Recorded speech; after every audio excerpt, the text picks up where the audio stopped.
하늘에서 뚝 떨어진 밴드라는 평가를 받으며 한국 대중음악계에 독보적인 기록을 세웠던 이들이 있습니다. 노래 제목만 말씀드려도 이 밴드의 정체를 바로 알아차리실 텐데요.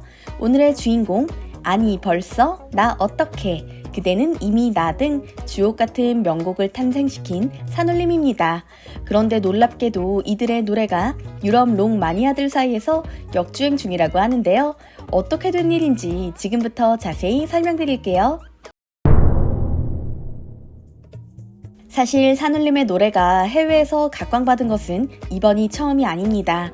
1990년대 중반 한국 록에 관심을 가진 일본 팬들이 그 시초라고 볼 수 있는데요.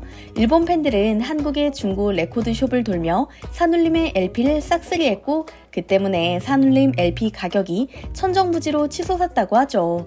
심지어 일본의 유명 기타리스트 하세가와 요헤이 씨는 산울림의 노래를 듣자마자 홀딱 반해 전 재산을 처분하고 한국에 건너오기에 일렀습니다.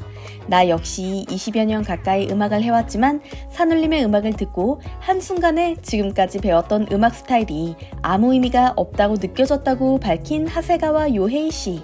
산울림 덕분에 한국 록의 매력에 알게 된 그는 그 후로 일본이 아닌 한국에 거주하면서 황신의 밴드, 강산의 밴드, 뜨거운 감자 등에서 기타리스트로 활동했고 2009년부터는 장기하와 얼굴들에서 프로듀서 겸 기타리스트를 맡았었죠. 특히 그가 만든 앨범 장기하와 얼굴들은 2011년 한국 대중음악상에서 사관왕을 차지하기도 하는 등 남다른 성과를 거두기도 했는데요. 그야말로 산울림 덕분에 인생이 바뀐 케이스라고 할 수 있겠죠. 그런데 산울림의 음악에 푹 빠진 것은 일본인들 뿐만이 아니었습니다. 2000년대 중반부터 유럽과 남미의 록 음악 애호가들 사이에서 아시아의 사이키델릭 음악 최강자로 산울림과 신중현 씨가 손꼽혔기 때문이죠. 서양의 록 마니아들이 일찍부터 해외에 이름을 알린 일본 록밴드가 아닌 한국 밴드를 추켜 세웠다는 점이 신선하게 와닿는데요. 실제 반응은 더 뜨거웠다고 합니다.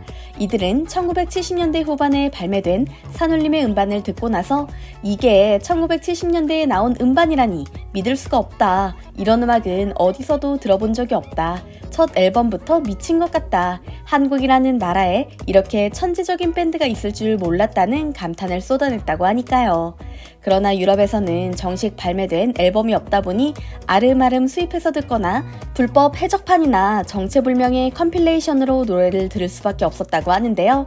한 스페인 음반사의 대표가 최근 산울림을 향한 진한 팬심을 발휘했습니다. 바로 LP 음반만 전문적으로 내는 스페인 음반사 부에르센의 대표 안토니 고르주스입니다.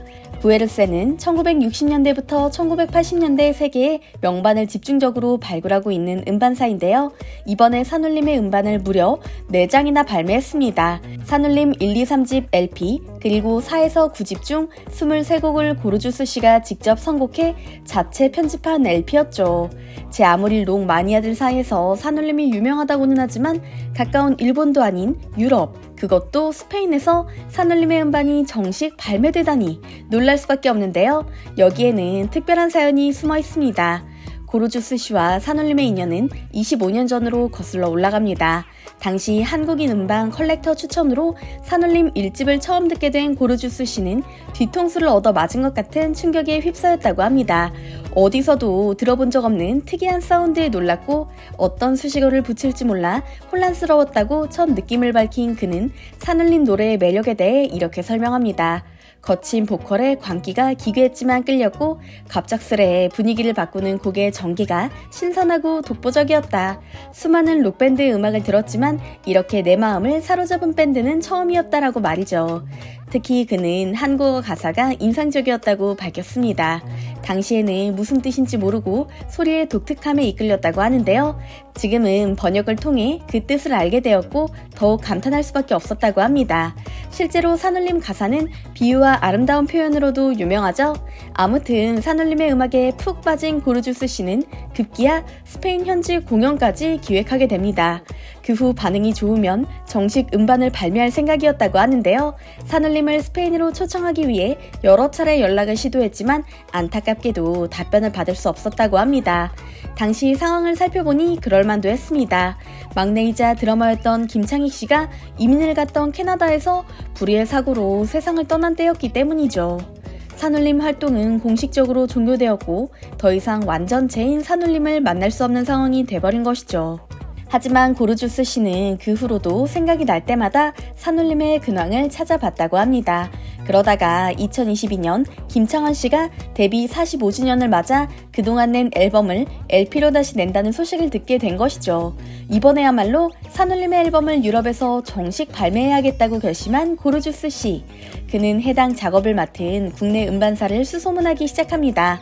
해외 발매를 자신이 맡아 진행하겠다는 포부를 밝힌 것은 물론이고 산울림의 김창완 씨와도 연락이 닿았다고 하는데요.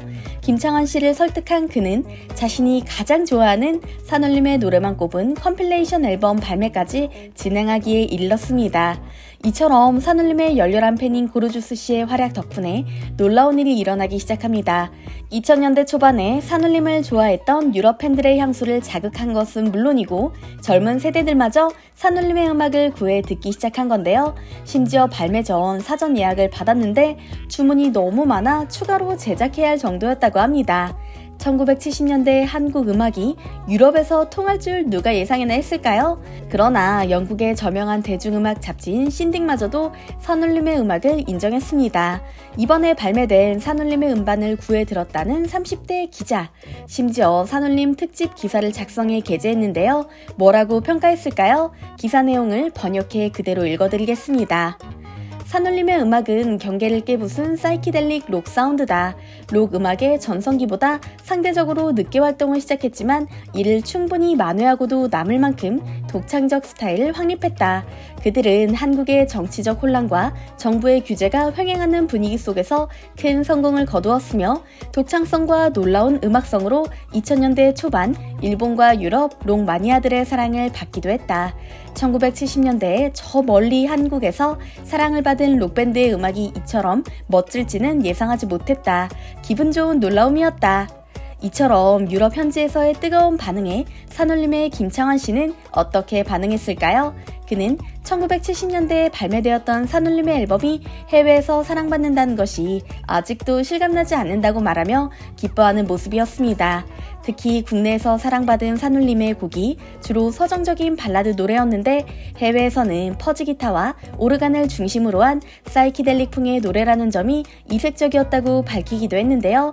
활동 기간 20년 동안 17장의 정규 앨범을 발표했으며 한국 대중음악사에 큰 획을 그었던 산울림의 매력이 유럽에서 통했다는 점이 무엇보다 기쁘게 와닿았습니다. 실제로 산울림의 노래는 지금 들어도 흠잡을 데 없이 좋으니까요. 오늘 내용도 흥미로우셨다면 좋아요와 구독 버튼 눌러주시면 감사하겠습니다. 항상 함께 해주시는 구독자, 시청자 여러분 감사합니다.